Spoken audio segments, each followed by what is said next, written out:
నమస్తే, welcome to prime debate. నేను మీ స్వప్న. మావోయిస్టులకు వరుస దెబ్బలు తగులుతున్నాయి. నెల రోజుల వ్యవధిలో దాదాపు 40 మందికి పైగా హతమయ్యారు. మృతుల్లో అగ్రనేతలు కూడా ఉన్నారు. ఇంతకీ జరుగుతున్నవి ఎదురుకాల్పుల, ప్రతీకార కాల్పుల అన్న సందేహాలు కూడా వ్యక్తమవుతున్నాయి.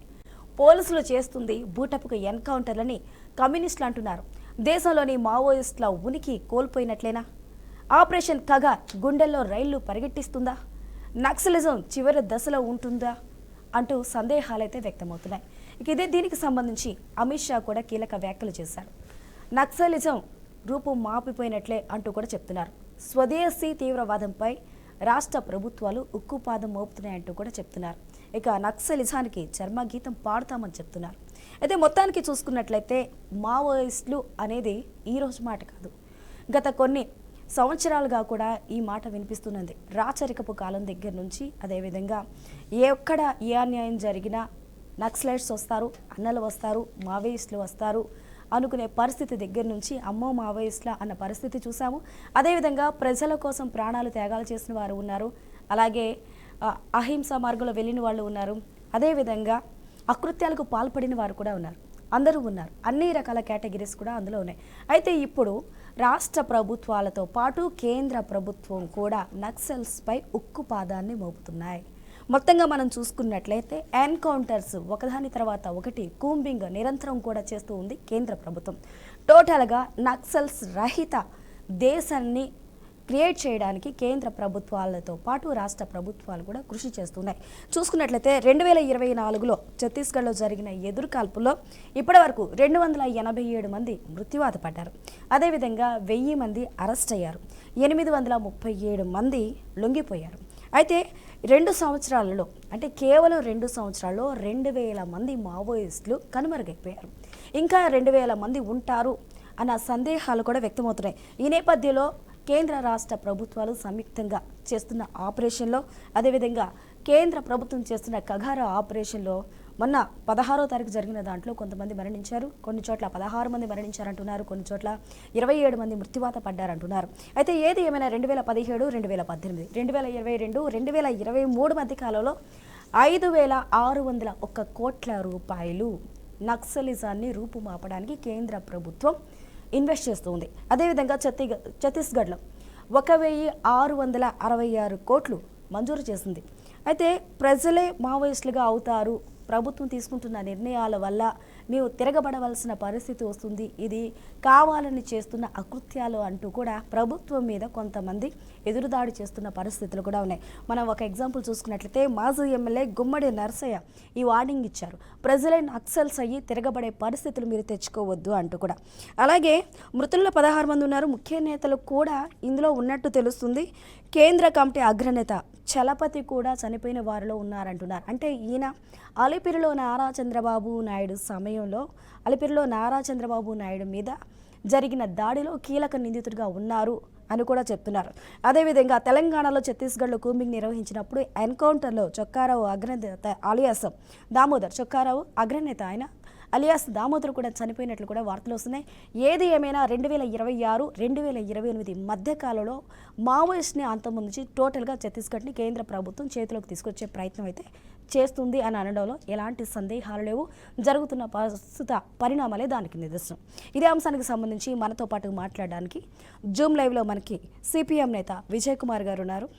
స్టూడియోలో మనకి సిపిఎం నేత విజయ్ కుమార్ గారు ఉన్నారు. అదేవిధంగా మనకి జూమ్ లైవ్లో బీజేపీ నేత వెంకటరెడ్డి గారు, అలాగే డాక్టర్ జయరామ్ గారు అనలిస్ట్ ఉన్నారు. అదేవిధంగా కాంగ్రెస్ నుంచి మనకి డాక్టర్ శివకుమార్ గారు ఉన్నారు. అందరికీ నమస్కారం అండి. అందరికీ నమస్కారం.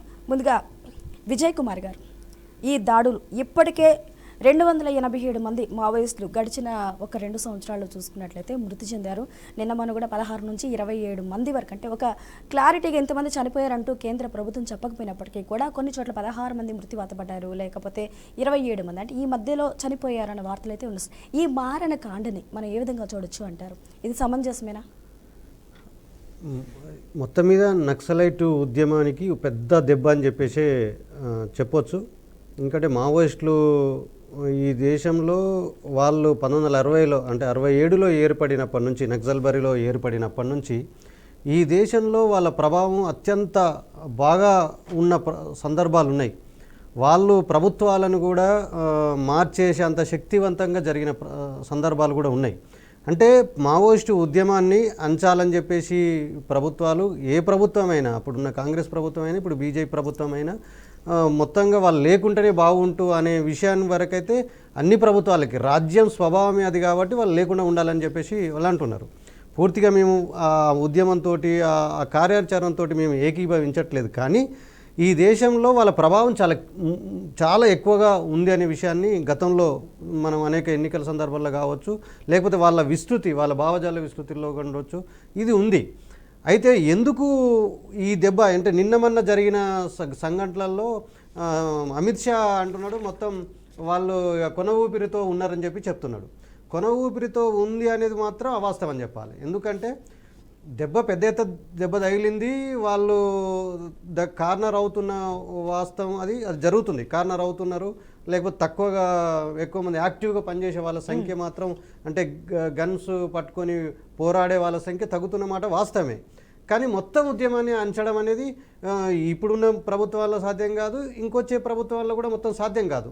వాళ్ళు అది ఒక గన్ను పట్టుకొని పనిచేస్తేనే ఉద్యమం అని కూడా అనుకోవాల్సిన అవసరం లేదు. ఇంటర్నల్గా కూడా ఆ భావజాలంతో ఏకీభవించే వాళ్ళ సంఖ్య ఇంకా దేశంలో ఎక్కువనే ఉంటుంది. కాబట్టి మొత్తం ఉద్యమాన్ని అంచడం అనేది సాధ్యం కాదు. ఎందుకంటే ఈ దేశంలో మణిపూర్లో ఘటనలు జరిగితే మణిపూర్లో గన్నులు పట్టుకొని తిరుగుతున్న వాళ్ళు అక్కడ మావోయిస్టులు లేరు, కానీ గన్నులు పట్టుకొని ఫైట్ చేస్తున్నారు కదా. అంటే ప్రభుత్వాల చర్యల వల్ల, ప్రభుత్వాన్ని ఉపాధి కల్పించకపోవడం వల్ల అక్కడ ఉద్యమాల నుంచి వస్తున్నారు. కాబట్టి ఇక్కడ ఛత్తీస్గఢ్, ముఖ్యంగా ఒరిస్సా బార్డర్ కానీ, ఏపీ బార్డర్ కానీ, మన తెలంగాణ ఇదంతా ప్రాంతంలో అక్కడ గిరిజనులకి ఇప్పటికి కూడా సమస్యలు ఉన్నాయి, పెద్ద ఎత్తున సమస్యలు ఉన్నాయి. కనీసం వాళ్ళకు ఒక మలేరియా దోమ గరిస్తే కూడా చనిపోతున్న వాళ్ళు ఉన్నారు. అక్కడ హాస్పిటల్స్ సరిగా లేవు, లేకుంటే విద్య లేదు, ఉపాధి లేదు. ఇవన్నీ కల్పించకుండా మావోయిస్టు ఉద్యమాన్ని అనుస్తున్నామని చెప్పడం అనేది అదొక పెద్ద హంబకే. ఆ మాటను మనం ఏమి నమ్మాల్సిన అవసరం లేదు. కానీ ఇప్పుడున్న పరిస్థితులలో మావోయిస్టులకు పెద్ద దెబ్బ జరుగుతున్న ఈ పరిస్థితుల్లో మనం మాట్లాడేది ఏంటంటే, అసలు ఆ ఉద్యమానికి ఉన్న స్వభావం రీత్యా వాళ్ళు గన్ను పట్టుకొని పోరాడే పరిస్థితి ఇప్పుడు ఉందా అనేది చూస్తే ఇంత టెక్నాలజీ పెరిగింది. కాబట్టి ఎట్లనైనా ఎక్కడున్నా దాక్కున్నా వాళ్ళు చంపే పరిస్థితి అయితే ఇప్పుడు ఉన్నది. కాబట్టి ఇప్పుడు సర్వైవల్ కావడం అనేది అంత ఈజీ కాదు, చాలా కష్టపడాల్సిన విషయమే. అది భవిష్యత్తులో కూడా కొనసాగడానికి, అంటే గన్ను పట్టుకొని తిరగాల్సిన పరిస్థితి వస్తుందా, దాన్ని ఆపడానికైతే ప్రయత్నం చేయొచ్చు తప్పితే మొత్తం ఉద్యమాన్ని మాత్రం ఆపలేరని నాకున్న అంచనా.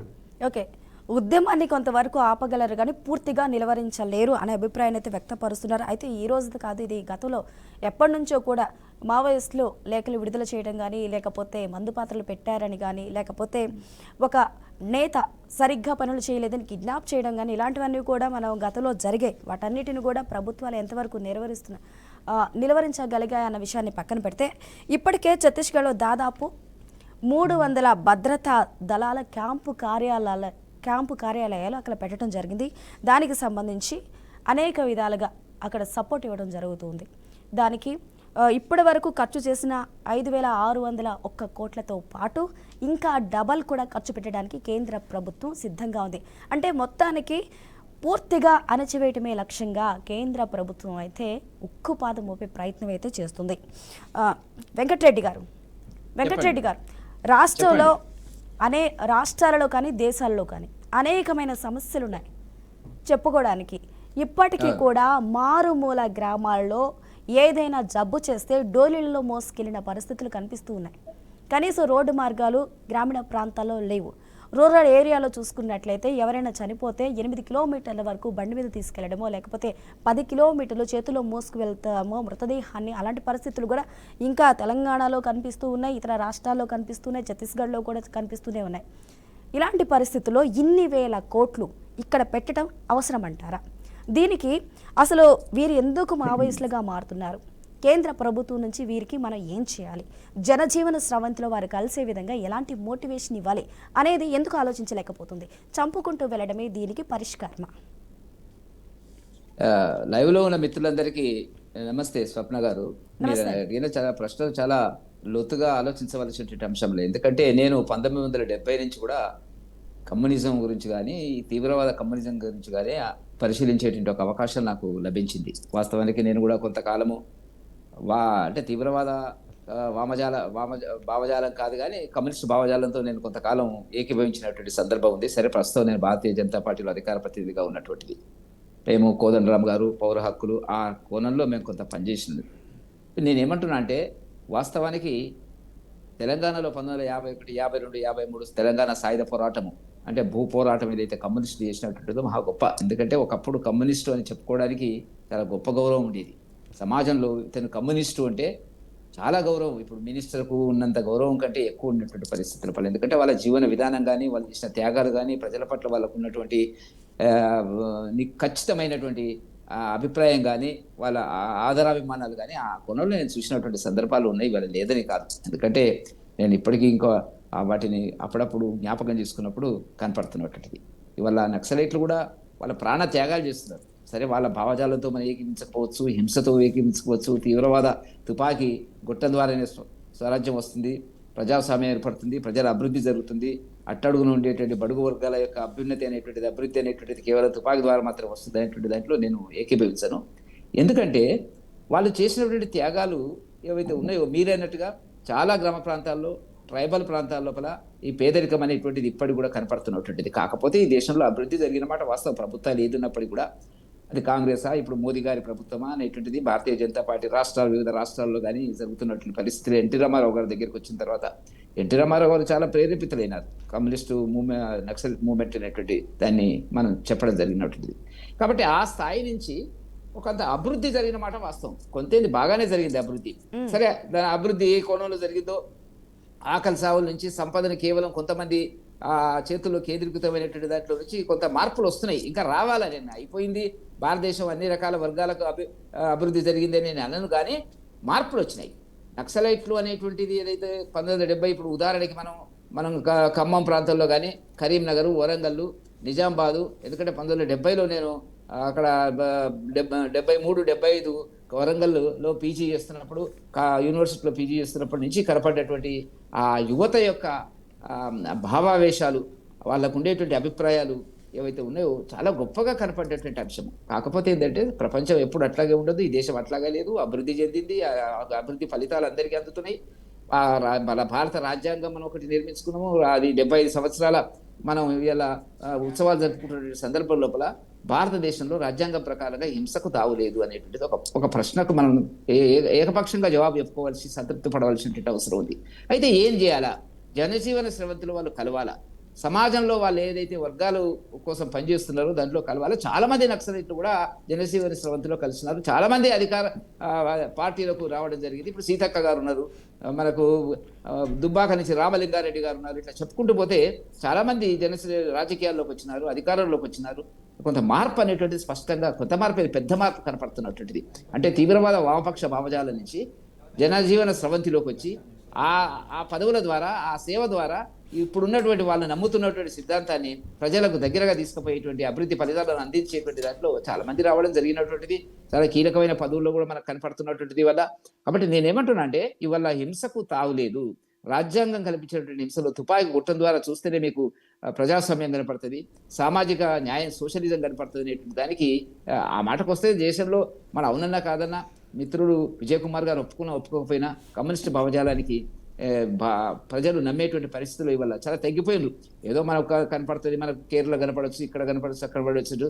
దీనికి కారణం ఏంటంటే కమ్యూనిజం అనేటువంటిది ప్రజల్లో వచ్చినటువంటి అభివృద్ధి ఫలితాలను అనుభవిస్తున్నటువంటి వర్గాల నుంచి దూరంగా వెళ్ళి అదే తుపాకీ గుట్టం అనేటువంటి చెప్పేటువంటి పద్ధతుల వల్ల ప్రజలు దూరమైనారు, యువకులు ఉన్నారు. మేము చూసినప్పుడు నేను 75 ఉస్మానియా యూనివర్సిటీలో నేను చదువుతున్నప్పుడు నిరుద్యోగ సమస్య ఉంది, ఉపాధికి సంబంధించినటువంటి చాలా తారతమ్యతలు ఉన్నాయి, భూస్వామ్య వ్యవస్థ అనేటువంటిది బాగా బలంగా దాడులు జరుగుతున్నటువంటి పరిస్థితుల వల్ల ఆనాడు యువత ఆకర్షితులే అటువైపు వెళ్ళినటువంటి సందర్భాలు మనం చూస్తాం. కానీ వాళ్ళ అటువంటి పరిస్థితి లేవు.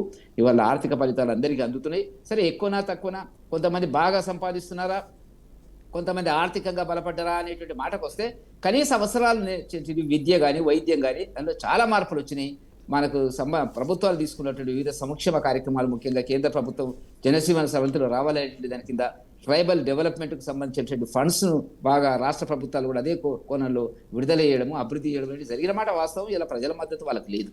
యువకులు అటువైపు ఆలోచించడం లేదు. ఒకనాడు మేధావులండి, కీలకమైనటువంటి అంటే ఏమిటి, నేను చాలా మందిని చూశాను, కీలకమైనటువంటి మేధా సంపత్తి కలిగినటువంటి యూనివర్సిటీలో పనిచేసేటువంటి వాళ్ళు, మెడికల్ కాలేజీ, ఇప్పుడు కాకతీయ మెడికల్ కాలేజ్ ఆనాడు ఒకవైపున అది ఒక RSU, ఈ రెండు వాటి మధ్య సంఘర్షణలు, ఒకటేమో కొంత వామపక్ష వ్యతిరేకమైనటువంటిది, వామపక్ష అనుకూలమైనటువంటి ఈ సంఘటనలన్నీ చూసిన తర్వాత ఇవాళ మేధావులు కూడా దానికి సంబంధించిన కొంతమంది మిగిలి ఉండొచ్చు, ప్రజాస్వామ్యంలో ఓటు ద్వారా గుమ్మడి నర్సయ్య గారు మాట్లాడుండొచ్చు, ఏదైనా ఉండొచ్చు, కానీ వాళ్ళ త్యాగాలు ప్రజా సంక్షేమం కోసం జనశ్రీనివాస వంతులో కలిసి వస్తే బాగుంటదని రాజశేఖర రెడ్డి గారు ముఖ్యమంత్రిగా చర్చలు జరిగింది.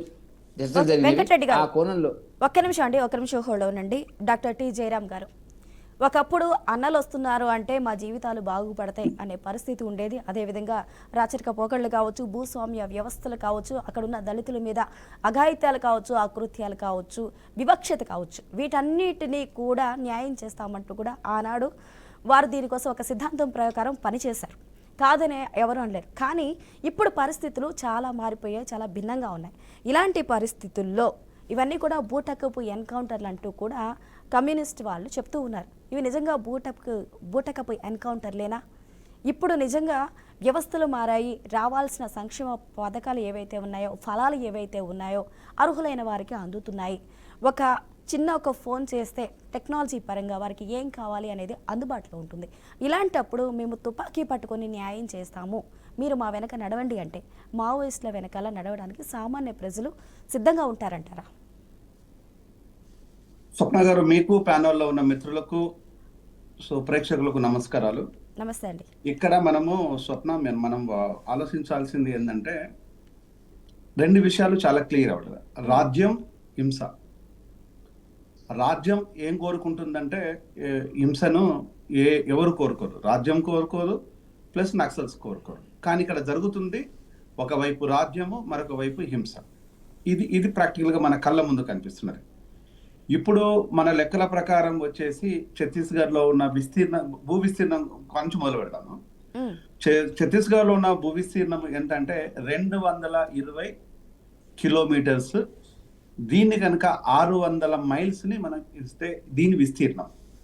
ఇక్కడ జనాభా వచ్చేసి 2,94,36,231 మంది ఇక్కడ నివాసితులుగా ఉన్నారు. ఇప్పటి వరకు 5 నుంచి 6,000 కోట్లకు పైచిలకు, దరిదాపుగా 6,000 కోట్లకు ఖర్చు పెడుతున్నారు. ఇదే ఖర్చు హెల్త్ మీద, ఎడ్యుకేషన్ మీద, అక్కడ ఎంప్లాయ్మెంట్ మీద, అక్కడ వనరుల మీద, వసతుల మీద ఖర్చు పెడితే అసలు ఈ హింసనే లేదు కదా. ప్రభుత్వాలు ఆలోచన విధానము నక్సలైట్లను చంపడం కాదు, ఆ విధానం ఏదైతే ఉందో ఆ విధానం మీద పోరాడుతున్నారు కాబట్టి ఆ ఇబ్బందులను చంపండి. ఒక సామాన్యుడు నక్సలైట్గా మారుతున్నాడు అనే దాన్ని డెఫినెట్గా మనం వ్యతిరేకిద్దాము. తుపాకీ కొట్టడం ద్వారా రాజ్యాధికారం రాదు, అది హైలీ ఇంపాసిబుల్. ఎందుకంటే ఒక రాజ్యాంగాన్ని ఎరిగిన వ్యక్తిగా, రాజ్యాంగంలో మనం ఉంటున్న వ్యక్తులంగా, మనము రాజ్యాంగాన్ని గౌరవించే వ్యక్తులుగా అది సాధ్యపడదు, అది హైలీ ఇంపాసిబుల్. అది చాలా మంది కూడా బాబాసాహెబ్ అంబేద్కర్ ఒక మాట చెప్పారు, నేను ఆ విషయాన్ని కూడా ఇక్కడ కోడ్ చేసుకున్నాను. అంటే ప్రపంచం మొత్తము ఎక్కడ విప్లవ ఉద్యమాలు ఉన్నా కూడా ఆ విప్లవ ఉద్యమంలో చేసే వ్యక్తులను చంపే కంటే, నిర్మూలించే కంటే, వాళ్ళు ఏ వ్యవస్థనైతే కోరుకుంటున్నారో, ఏ ఇబ్బందులు అయితే కోరుకుంటున్నారో ఆ ఇబ్బందులను నిర్మూలిస్తే ఆ ప్రజలు అక్కడికి పోరు అనేది ఆయన ఉద్దేశం. అంటే ఇక్కడ ఏది ఇక్కడ అడుగుతున్నది, ఇక్కడ పోతున్నది అనేది 3 అంశాలు. ఒకటి, రోడ్లు సరిగా లేకపోవటము. ప్రధానంగా ఒక గర్భిణీ స్త్రీని జోలల్లో పట్టుకురావటం, మంచాలల్లో ఎత్తుకురావటము, ఇంకొక రకంగా ఎత్తుకురావటం అనేది. ఇక పాములు తేళ్లు కలిసిన వాళ్ళు ఎలా చనిపోతున్నారో తెలియదు. ఒక మెడికల్ డాక్టర్గా డాక్టర్లు ఆదివాసీ ప్రాంతంలో కానీ, లేకపోతే ఇతర కొన్ని ఫారెస్ట్ ఏరియాలో పనిచేసిన డాక్టర్, నా ఫ్రెండ్స్ నా క్లాస్మేట్ 2 చనిపోయారు, సెరిబ్రల్ మలేరియాతో చనిపోయారు. అంటే అక్కడ పనిచేసిన డాక్టర్లు ఆ దోమ కాటుతో కూడా చనిపోయారు.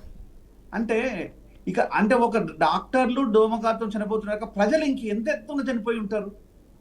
అంటే ఈ సమస్యలను పరిష్కరించినట్టు అయితే ఆ వైపు ప్రజలు చూడరు కదా. ఇది ప్రభుత్వం ఆలోచించాలి. సో ప్రభుత్వం ఆలోచించాల్సిందంటే సమస్యను చంపడం నేర్చుకోవాలి.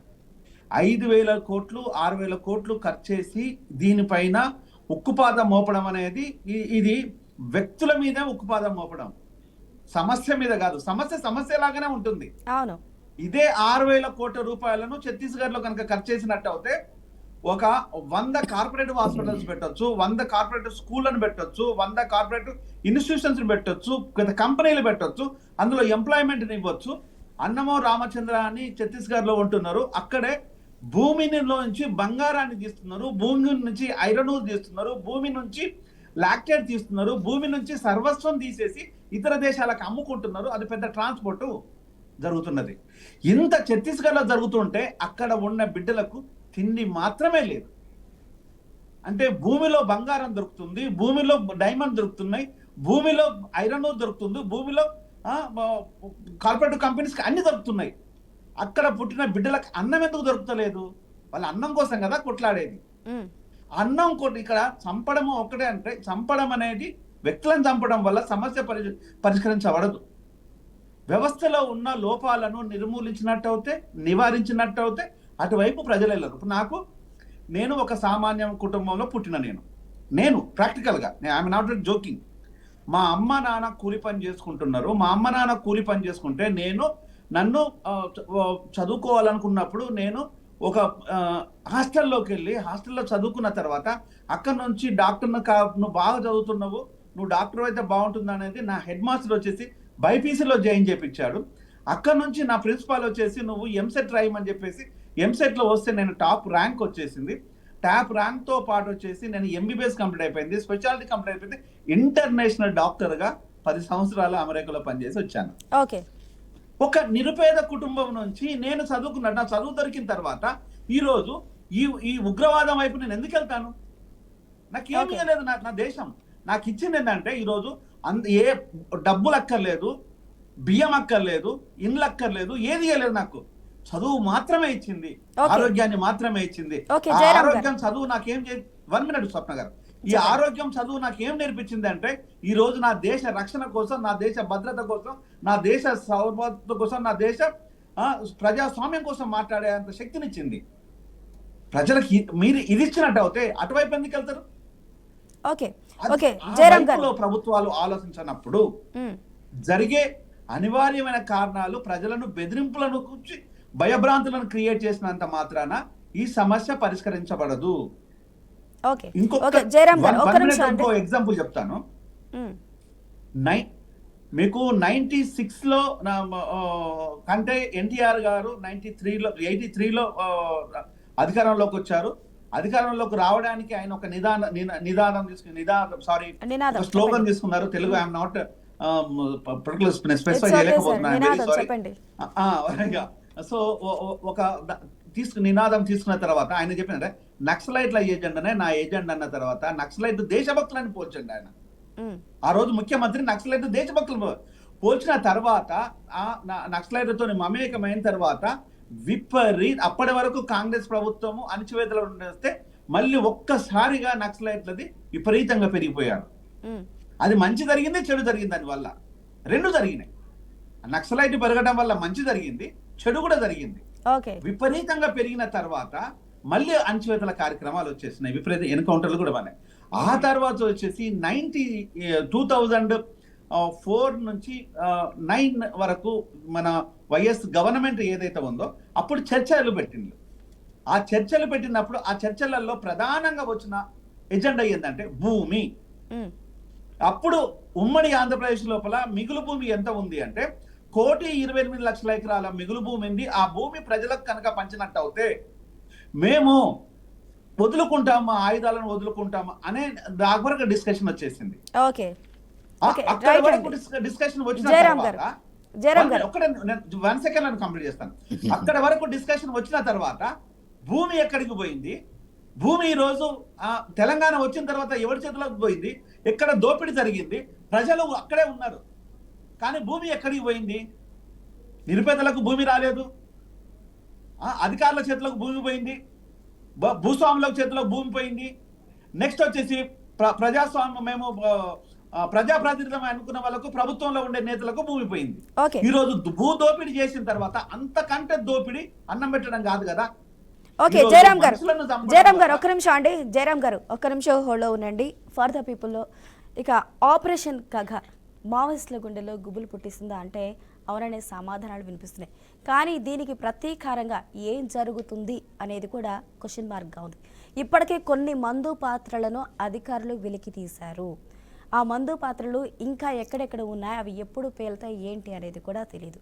కాకపోతే మావోయిస్టులు ఇంత జరుగుతుంటే ఊరుకుంటారా, ఎదురుదాడి చేయకుండా ఉంటారా అన్న సందేహాలు కూడా వ్యక్తమవుతున్నాయి. ఎందుకంటే ఎంత అయితే తొక్కి పెడుతూ ఉంటామో అంతకి రెండింతలు పైకి ఉవ్వెత్తున ఎగిరే పరిస్థితులు కూడా ఉంటాయి. అయితే దీనికి ఫర్దర్గా వచ్చే కాన్సిక్వెన్సెస్కి కూడా కేంద్ర ప్రభుత్వం సిద్ధంగా ఉండాలి. మొత్తానికి చూసుకున్నట్లయితే దీనికి సంబంధించి కేంద్ర హోంశాఖ మంత్రి అమిత్ షా స్వదేశీ తీవ్రవాదాన్ని ఉక్కుపాదంతో అణిచివేస్తున్నాము, 2028, 26 నుంచి 28 లోపు టోటల్గా మావోయిస్ట్ రహిత దేశాన్ని మేము సృష్టిస్తామంటూ కూడా చెప్తున్నారు. అంటే స్వదేశంలో ఉన్న వారిని స్వదేశీ తీవ్రవాదులుగా అభివర్ణించడం కూడా కొంత కాంట్రవర్సీకి దారితీస్తుంది. శివకుమార్ గారు, నిజంగా అమిత్ షా అన్నట్లు స్వదేశీ తీవ్రవాదాన్ని సమూలంగా నిర్మూలిస్తారా? ఇప్పుడు ఇది అనైతికంగా మా మీద ఎన్కౌంటర్లు జరుగుతున్నాయంటూ కూడా కమ్యూనిస్టులు మరొక వైపు చెప్తూ ఉన్నారు, కావాలని టార్గెట్ చేస్తున్నారు అని కూడా. అలాంటప్పుడు దానికి పర్యావసనాలు ఏ విధంగా ఉంటాయి? దాన్ని ఎదుర్కోవడానికి కేంద్ర ప్రభుత్వం రెడీగా ఉందా, లేకపోతే టోటల్గా తీసుకున్న దృఢ నిశ్చయాల ప్రకారం అన్నిటినీ కూడా తొక్కిపెట్టే భాగం సక్సెస్ అవుతుందంటారా? శివకుమార్ గారు. బీఆర్కే టీవీ ప్రేక్షకులకు మీకు కళన్నవారికి నమస్కారం. నమస్తే అండి. అయితే స్వప్న గారు, ఇంతకుముందు ఏదైతే వెంకటరెడ్డి గారు చెప్పిండ్రో ఆ దిశగా ఆలోచిస్తే అప్పట్లో నక్సల్బరీ కార్యక్రమంలో కానీ ఏదైతే నక్సల్స్ రావడము, లేకపోతే రచయితల సంఘంలో ఈ విప్లవం స్టార్ట్ కావడము, మొత్తానికి అప్పట్లో భూమి కోసం ముక్తి కోసం అనేది ఏదైతే నినాదంతో ముందుకు పోయినరో అవన్నీ ఒక రకంగా అప్పట్లో ఉన్న వ్యవస్థ చాలా కఠినంగా ఉండింది.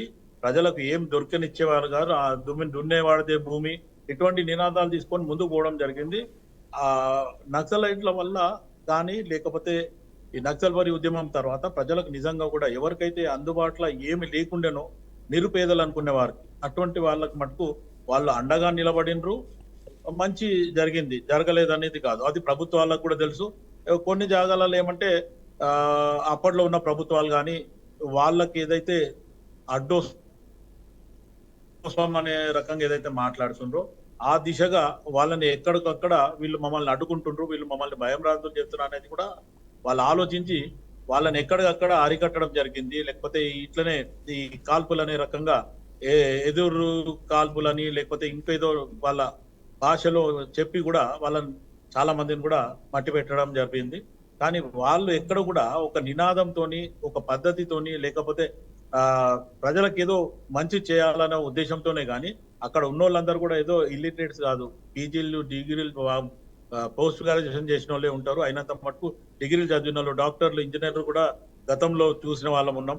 కానీ ఇప్పుడు మొన్న జరిగిన పరిస్థితుల్లో మటుకు ఇప్పుడు ఇంతకుముందు జయరామ్ గారు మాట్లాడినట్టు ఎక్కడైతే మారుమూల ప్రాంతాలలో ఇప్పటికీ కూడా అభివృద్ధి కాలేదనేది అది ప్రభుత్వాల లోపాలు. రెండోది, ఇప్పుడు వాళ్ళు ఎక్కడైతే మైనింగ్ల దగ్గర కానీ అక్కడ వేరే దగ్గర కొన్ని ఇబ్బందులు జరుగుతున్నాయి వీళ్ళ వల్ల అనేది కూడా ఇప్పుడున్న ప్రభుత్వాలు ఆలోచించడం జరుగుతుంది. దానివల్ల కూడా ఈ మైనింగ్ కానీ, యురేనియం కానీ, లేకపోతే సహజ ఖనిజాలు ఏవైతే దొరుకుతున్నాయో ఈ మైనింగ్ లో వాళ్ళందరికీ కూడా వీళ్ళు హెచ్చరికలు జారీ చేయడం జరుగుతుంది. కొన్ని జాగాలలో ప్రజలకు మేలు జరుగుతలేదు, ఇది మీరు ఖచ్చితంగా ప్రజలకు లాభపడేలాగా చేయాలా, మీరు ఏదో ఉచిత హామీలు ఇస్తున్నారు అనే రకంగా కూడా వాళ్ళు చాలా జాగాలలో ప్రెజర్ వేయడం జరిగింది. దాని విషయంలో కూడా గతంలో డాక్టర్ రాజశేఖర రెడ్డి గారి హయాంలో కూడా 2004లో కూడా జనజీవన స్రవంతులు రమ్మని చెప్పి పిలవడం జరిగింది. వాళ్ళకి ఏదో పునరావాసం కల్పించడం జరిగింది. కొంతమందికి లబ్ధి పొందిండ్రు, కొంతమంది ఇప్పుడు ఇంతకుముందు అన్నట్టు కొంతమంది ఎవరైతే అందులోకి బయటకు వచ్చిండ్రో వాళ్ళకి అందరికీ కూడా లబ్ధి పొందిందని నేను చెప్పలేను. కొంతమందికి జరిగింది, కొంతమందికి జరగలేదు. కానీ కొంతమంది మటుకు ఖచ్చితంగా సిద్ధాంతము, మేము ఒక సిద్ధాంత పరంగానే ఉన్నాము, ఒక ఏదైతే ఇష్యూ బేస్డ్ మేము పోరాడుతున్నామో దీనికే మేము మా జీవితాన్ని కూడా త్యాగం చేసిన అన్నోళ్ళు కూడా ఉన్నారు. అటువంటి వాళ్ళు దీంట్లో ఆకర్షితులై ఖచ్చితంగా ఇప్పటికీ కూడా పోతూనే ఉన్నారు. మావోయిస్టుల మీద ఎన్నిసార్లు మొత్తానికి నక్సల్బరీ తర్వాత నక్సలిస్ట్ అయిండు, తర్వాత ఇప్పుడు మావోయిస్టులు అయిండు. మావోయిస్టులలో కూడా ఎన్నో సార్లు ఈ కాల్పులు జరిగినాయి, ఎంతో మందిని ఇట్లా లేపడం జరిగింది. బట్ మళ్ళీ కూడా వాళ్ళు పుడుతున్నారు అంటే వాళ్ళు ఒక సిద్ధాంతపరంగా ఆలోచించి మేముంటే ఒక భయం ఉంటది అనేది కూడా ఇప్పుడు రాష్ట్ర ప్రభుత్వాల మంత్రులకు కానీ, కేంద్ర ప్రభుత్వాల మంత్రులకు కానీ, లేకపోతే ముఖ్యమంత్రులకు కానీ ప్రతి ఒక్కరికి కూడా వాళ్ళకు కూడా ఇబ్బందులు జరిగినాయి, వీళ్ళకు కూడా ఇబ్బందులు జరుగుతున్నాయి. ఇప్పుడు వీళ్ళు ఏమంటే అన్నిటికీ తెగిడిసి ఉన్నారు, వీళ్ళేమో కొంచెం భయభ్రాంతులుగా సెక్యూరిటీ ఉన్నారు. కాబట్టి ఈ రోజు అమిత్ షా చేసిన దాంట్లో కూడా మొత్తానికి ఏదైతే ఈ సహజ ఖనిజాల దగ్గర వీళ్ళని ఇబ్బంది చేస్తున్నారు, ఈ అడవుల ప్రాంతాల్లో ఉన్న వాళ్ళని వీళ్ళని ఇక్కడ నుంచి కోమింగ్ చేస్తేనే మనం సేఫ్ ఉంటాం అనే రకంగా కూడా ఆలోచించడం జరుగుతుంది. స్వప్న గారు. ఓకే, శివకుమార్ గారు ఒక్క నిమిషం హోల్డ్ అవ్వండి. విజయ్ కుమార్ గారు, వ్యతిరేకత అనేది రాష్ట్రాలలో రాజకీయ నాయకుల మీద కావచ్చు, లేకపోతే పాలనా వ్యవస్థ మీద కావచ్చు, టోటల్గా ఒక వ్యతిరేకత వచ్చి ఆ వ్యతిరేకతని భరించలేని పరిస్థితుల్లో వాళ్ళ ఎమోషన్స్ అనేవి పీక్ స్టేజ్కి వెళ్ళి వారు మావోయిజానికి లేదా నక్సలిజానికి అట్రాక్ట్ అవుతూ ఉంటారు. ఎందుకంటే సమాజంలో జరిగే అవినీతిని ప్రశ్నించడానికి, న్యాయం జరిగిన పక్షిలో మేము అట్రాక్ట్ అవుతామంటూ కూడా వారు చెప్పారు. దీనిని మేము నిర్మూలించాలనుకుంటాం, ఇదే నినాదంతో మేము ముందుకెళ్తున్నాం అంటున్నారు. అసలు వ్యవస్థలు నచ్చకపోవడానికి కేంద్ర రాష్ట్ర ప్రభుత్వాలు తీసుకుంటున్న నిర్ణయాలే కారణమా? ఇంకొకటి, రైతులకు తీసుకొచ్చిన నల్ల చట్టాలు కావచ్చు, అదేవిధంగా అడవుల్లో జరుగుతున్న తవ్వకాలు కావచ్చు, అదేవిధంగా ప్రైవేటు సంస్థలకి అక్రమంగా అడవులను రాసిస్తున్న పరిస్థితులు కావచ్చు, ఇవన్నీ కూడా ఎంతవరకు మావోయిస్టుల వైపు సామాన్యులను కూడా అట్రాక్ట్ చేయడానికి అవకాశాలు ఉన్నాయంటారు? ఖచ్చితంగా ఉన్నాయండి. మావోయిస్టులు కాదు, ఏ ఉద్యమానికైనా ఇప్పుడు ఆ మావోయిస్టులు అనేవాళ్ళు అడవులలో ఉన్నారు, కానీ అడవుల్లో లేని మైదాన ప్రాంతాల్లో ఉన్న ప్రజలు కూడా ఉద్యమాల వైపు అట్రాక్ట్ అవుతారు. అక్కడ అనివార్యత రీత్యా వాళ్ళు గనులు పడుతున్నారు. అంటే సాధారణ ప్రజలు, మావోయిస్టులు అంటే వ్యక్తులుగా కొంతమంది లీడర్స్ ఉండొచ్చు, కానీ సాధారణ ప్రజల్లో అక్కడికి మామూలు గిరిజన, ఏం చదువురాని గిరిజనులు కూడా అటువైపు ఎందుకు పోతున్నారు? మరి ప్రభుత్వాలు అన్ని కల్పిస్తే వాళ్ళు అటువైపు పోవాల్సిన అవసరం ఏముంటుంది? అంటే ఒకటి కొన్ని చోట్ల విజయ్ కుమార్ గారు, ప్రభుత్వం అన్ని వసతులు కల్పించినప్పటికీ కూడా అదేవిధంగా వారు విప్లవ సాహిత్యాలు కూడా కొన్ని మెయింటైన్ చేస్తూ ఉంటారు. విప్లవ సాహిత్యము ఏం చెప్తుందండి? విప్లవ సాహిత్యం ఏం మోటివేట్ కూడా చేస్తూ ఉంటారు. కొన్ని సభలు పెడుతూ, కొంత సమ్మేళనాలు సభలు కూడా వారు పెడుతూ ఉంటారు, నిర్వహిస్తూ ఉంటారు అడవుల్లో. ఇప్పుడు మీరు ఇందాక అన్నట్లుగా దేశ రాజధాని ఢిల్లీలో ఇప్పుడు రైతులు ఆందోళన చేస్తున్నారు. వాళ్ళని మోటివేట్ ఎందుకు చేస్తేనే వచ్చారు వాళ్ళంతా? మోటివేట్ చేయడం కాదు, వాళ్ళకి నిజంగా సమస్య ఉంది కాబట్టి వాళ్ళు చెబితే మోటివేట్ అవుతారేమో తప్పితే అక్కడ సమస్య లేకుండా మోటివేట్ అవ్వడం వల్లనే రారు అందరూ.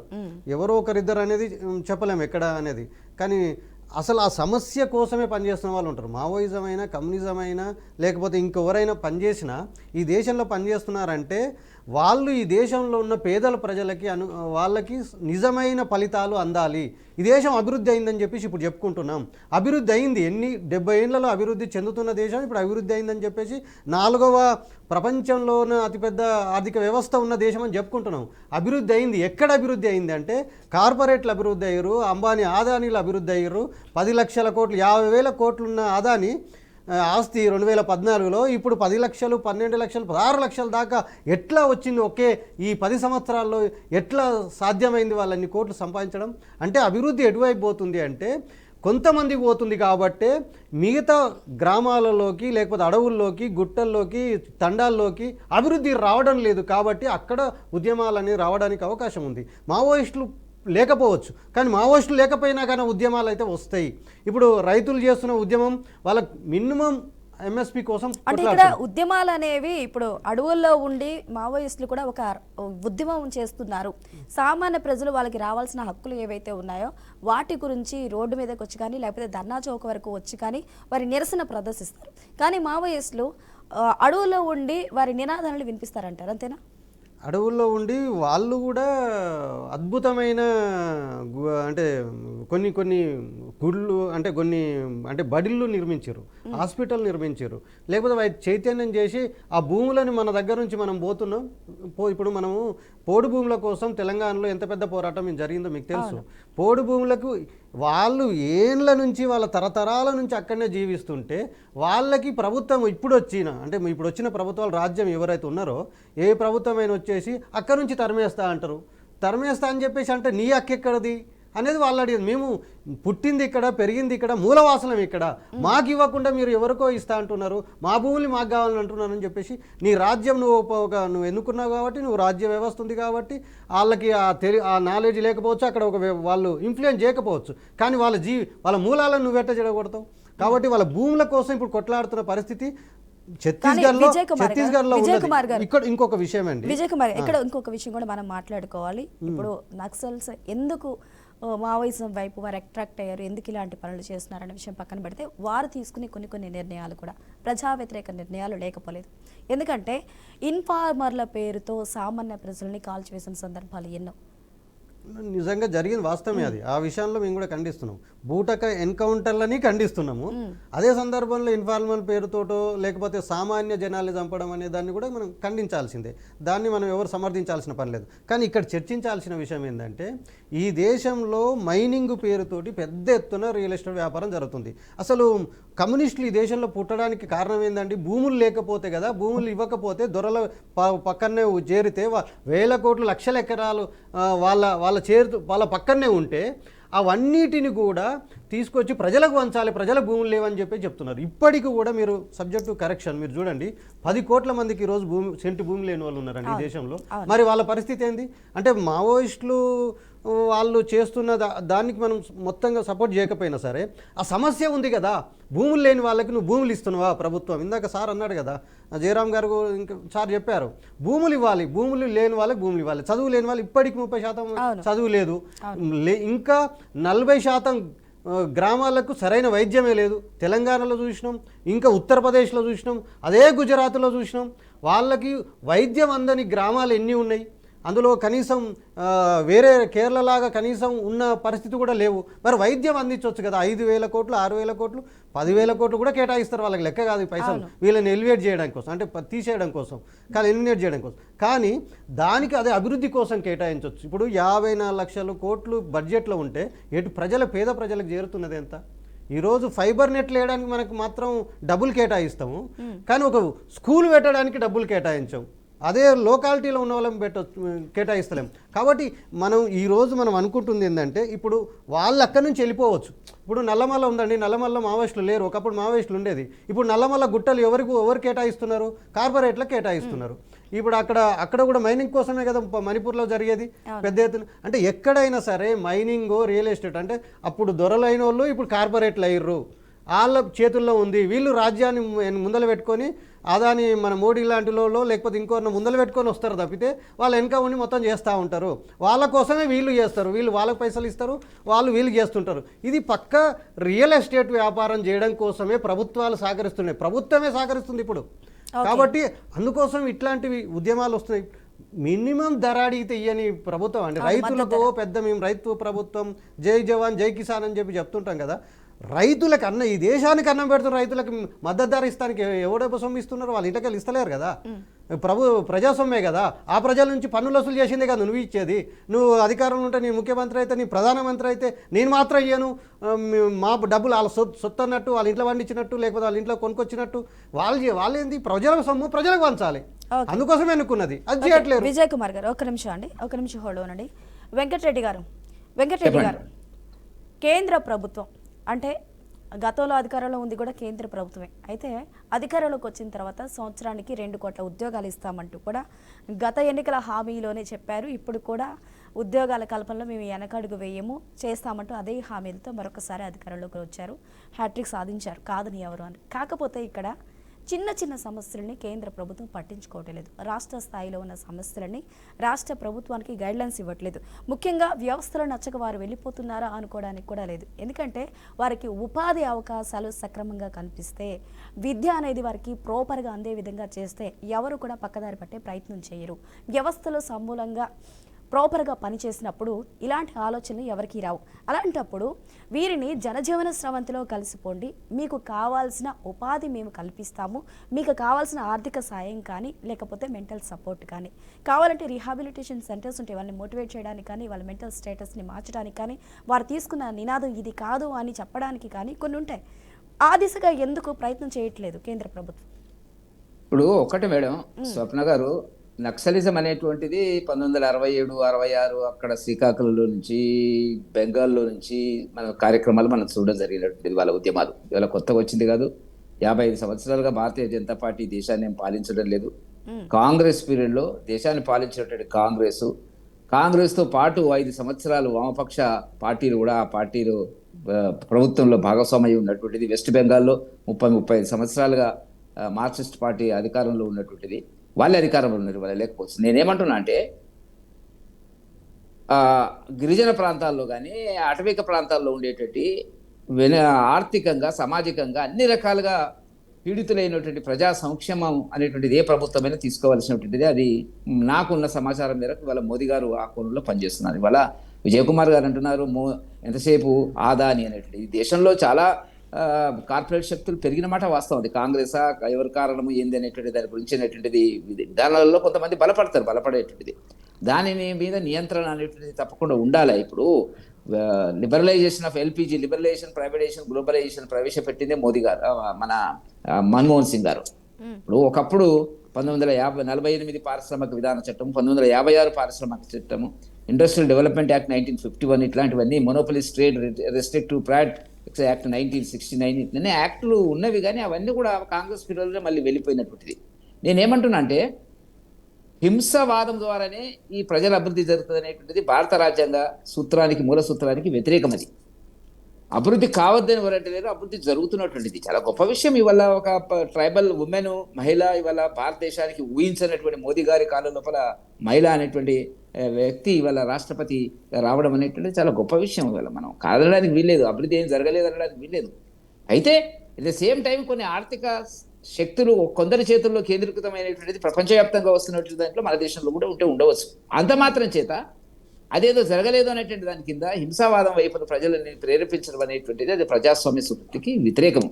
వాళ్ళ అభివృద్ధి కావాలా, వాళ్ళకి ఎమ్మెల్యేలు ఉన్నారు, ఎంపీలు ఉన్నారు, ఆ కోణంలో నుంచి వాళ్ళు చాలా మంది వస్తున్నారు. ఇప్పుడు తెలంగాణలో 120 మందిలో దళితులు, ట్రైబల్కి సంబంధించిన వాళ్ళు 30 మంది శాసనసభ్యులు ఉన్నారు. లేదనేటువంటిది కాదు కదా. ఆ కోణ మనకు ఆ రకమైనటువంటి వాళ్ళ సమస్యను పరిష్కరించడానికి వాళ్ళు పోరాడాలా, చేయాలా, శాంతియుతంగా. ప్రపంచ శాంతి భద్రతలు, ఏ వ్యక్తి కూడా ఇంకో వ్యక్తిని చంపేటువంటి అది ఇటు ప్రభుత్వ పరంగా ఉండకూడదు, అటు వాళ్ళ వైపున కూడా ఉండకూడదు. కాబట్టి తుపాకులు పట్టుకొని మేము బయలుదేరుతాము అనేటువంటి దాని కింద వచ్చినటువంటి ఘర్షణలో అది ప్రతీకారక ఎన్కౌంటర్లా అనేటువంటి దాని మీద నిర్ధారణ కమిటీలో అవన్నీ నిర్ణయించవలసిందే. దాని మీద జరుగుతున్నటువంటి పోరాటంలో మనం ఏమిటంటే ఆ త్యాగాలు వాళ్ళకి వృధా పోకూడదు. జనశ్రీ మంత్రిలో వాళ్ళు రావాలా. ఆ ప్రాంతాలు ఏ ప్రాంతాలకైతే నిజంగా ఒక్క విషయం మేడం, నేను ఇంతకుముందు చెప్పినట్టుగా మీరు ఎన్ని చెప్పినప్పుడు కూడా ఇవాళ ప్రజల మద్దతే లేదు. వాళ్ళకి లేకపోవడానికి కారణం అనేటువంటిది ఈ కారణాలు అనేకం ఉండొచ్చు. ఇవాళ నేను చూసినటువంటి పిల్లల్లో యూనివర్సిటీలో ఎంత బ్రహ్మాండంగా, ఇప్పుడు ఉస్మానియా యూనివర్సిటీలో జార్జ్ రెడ్డి గారిని చూడడం జరిగినటువంటిది. ఆ కోణంలో మనం ఆలోచించినప్పుడు చాలా ఉధృతమైన ఉద్యమాలు ఆ వైపున కనపడ్డవి. నేనేమంటున్నా, డెవలప్మెంట్ జరిగింది, అభివృద్ధి ఫలితాలు అందరికీ వస్తున్నాయి. ఎక్కువ తక్కువ అనేటువంటి వదిలేయండి. ఇవాళ ఇప్పుడు ఆదాని ప్రపంచవ్యాప్తంగా వచ్చినటువంటి సరళీకృత ఆర్థిక విధానాల్లో కొంతమంది పారిశ్రామికవేత్తలు అన్ని దేశాల్లో ముందుకు వచ్చి ఉంటారు, మన దేశంలో వచ్చి ఉంటారు, చట్ట నిబంధనలకు లోబడి ఉండేటువంటి పరిస్థితుల. కాబట్టి ఇవాళ 2 కోట్ల అని మీరు మెన్షన్ చేసినారు. 2 కోట్లు అనేటువంటిది ఉద్యోగాలు అంటే ప్రభుత్వ ఉద్యోగాలు కాదన్న చాలా మంది మిత్రులు ఇది మాట్లాడుతుంటారు. రాహుల్ గాంధీ దగ్గర నుంచి ఇప్పుడు మాట్లాడుతుంటారు. ఒక్క హైదరాబాద్ లో మేడం మీకు చెప్పదలుచుకున్నా, మీరు కూడా స్టడీ చేయండి. హైదరాబాద్ లో ఉత్తరప్రదేశ్ నుంచి, బీహార్ నుంచి, ఒరిస్సా నుంచి, ఇతర ప్రాంతాల నుంచి కొంతమంది లక్షల మంది వచ్చి వల్ల పనిచేసుకుంటున్నటువంటి పరిస్థితి ఉంది. మీరు ఎక్కడ వండి చివరికి గ్రామ ప్రాంతాల్లో మా రంగారెడ్డి జిల్లాలో డైరీ అంటే ఒక 10 బర్రెలను మేనేజ్ చేసేటువంటి దాంట్లో బీహార్ నుంచి వచ్చేటువంటి వాళ్ళు, ఆఖరికి వచ్చినప్పటికి వరి నాట్లోకి వచ్చేటప్పటికి బీహార్ నుంచి వచ్చి చేస్తున్నటువంటి వాళ్ళు. ఉద్యోగాలు అనేటువంటిది మరి తెలంగాణలో ఏం జరిగింది అనేటువంటిది మనం ఇవాళ జరుగుతున్న పరిస్థితి కాదు. చాలా ఉద్యోగం అంటే ప్రభుత్వ ఉద్యోగమనే కాదు, ఉపాధి కలిగించేటువంటి ఉపాధి లభిస్తుంది. దేశం అభివృద్ధి జరిగింది. ఇవాళ ప్రపంచంలో 5వ స్థానంలో ఆర్థిక అభివృద్ధిలో వచ్చిన మాట వాస్తవం. ఇది కాదండి. అయితే ఆ ఫలితాలు ప్రైవేట్ ఉద్యోగాలు 2 కోట్లు ఏందండి దేశంలో కావాల్సింది? చాలా కోట్ల ఉద్యోగాలు కావాలి. అవి ఈ 2 కోట్లు ఇస్తా అని అది ప్రైవేట్ ఉద్యోగాలు, గవర్నమెంట్ ఉద్యోగాలు ఇస్తే ఇచ్చినట్టు. నేనేమంటున్నా అంటే మీరు చెప్పిన ఈ భావజాలం ఏదైతుందో నేను గౌరవిస్తా, కానీ అది ప్రజలు న్యాయం ఉందా లేదా భావజాలం ఎక్కువైందా తక్కువైందా కాదు సమస్య. విజయ్ కుమార్ గారు, వెంకటరెడ్డి గారు మీరు కూడా ఒక నిమిషం ఉండండి, మనకు సమయం తక్కువగా ఉంది. క్లోజింగ్ కామెంట్స్ తీసుకుందాం. శివకుమార్ గారు, కేవలం నక్సలిజం అనేది కేవలం బీజేపీ ఉన్నప్పుడు వచ్చిందా లేకపోతే ఇప్పుడు వచ్చిందా అనేది కాదు. టోటల్గా స్వతంత్రం వచ్చిన దగ్గర నుంచి కూడా కాంగ్రెస్ ప్రభుత్వం పాలిస్తూ ఉంది. దగ్గర 45 నుంచి 50 సంవత్సరాల మధ్య వరకు కూడా తన ఆధీనంలోనే జరిగింది. ఇలాంటప్పుడు కాంగ్రెస్ పాత్ర ఎంత? అప్పుడు ఎందుకు నిర్మూలించలేకపోయింది?